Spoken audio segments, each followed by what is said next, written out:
Test probante oggi contro una delle big della Serie D su un campo bellissimo, le sensazioni dal campo e anche di come sta andando avanti il lavoro al culmine di questi allenamenti. No, siamo soddisfatti, è una settimana che stiamo lavorando insieme, siamo praticamente la maggior parte tutti nuovi, però penso che si è visto al campo, siamo una squadra già organizzata, ci muoviamo bene coi reparti, ovviamente loro hanno 15 giorni in più di preparazione sulle gambe, sono una categoria sopra, giocano per vincere la categoria sopra, però penso che abbiamo fatto il nostro, siamo stati in campo presenti, abbiamo risposto ai colpi, siamo soddisfatti, diciamo.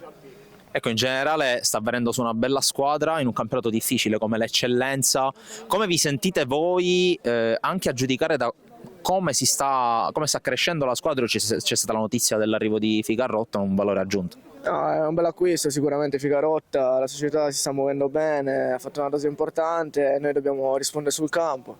Siamo sereni, abbiamo tutte le qualità per farlo, pensiamo a fare il nostro, il campionato è difficile, sicuramente non siamo noi che dobbiamo vincerlo, noi proviamo a farlo, saremo lì e vediamo cosa succede.